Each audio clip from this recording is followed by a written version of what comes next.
केले. आता तेव्हा पण बरेच लोक म्हणते बाबासाहेब तुम्ही इतकं वर्ष झालं धर्मांतर केलं नाही, आता शेवटी का करताय? तेव्हा बाबासाहेब लोकांना म्हणतात मला फक्त धर्मांतर करायचं होतं, लोकांच्या मनात बौद्ध धर्म रुजवायचा होता.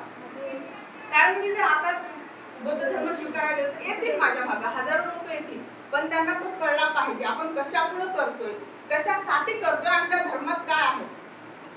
बाकीच्या धर्मामध्ये जे भीम कुणी म्हणावं, जे भीम कुणी म्हणावं, लोक म्हणतात हे फक्त जय भीम वाल्याचं म्हणजे बौद्ध लोकांचं नाव जय भीम म्हणावं, पण नाही, जय भीम अशा प्रत्येक माणसाने म्हणावं ज्या माणसाला बाबासाहेबांमुळे रोजगार भेटतो, त्या प्रत्येक माणसाने म्हणावं ज्यांच्या घरात बाबासाहेबांमुळे चूल पेटती, आणि त्या प्रत्येक स्त्रीने म्हणावं जिला अधिकार भेटतो.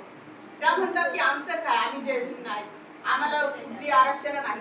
पण बस मध्ये चालू असताना ही लेडीज सीट आहे तुम्ही इथून उठा असं म्हणणाऱ्या बाया पण बाबासाहेबांना मानत नाही. ते किती हे झालं. म्हणून जय भीम कुणी म्हणावं हे लोकांना कळलं पाहिजे.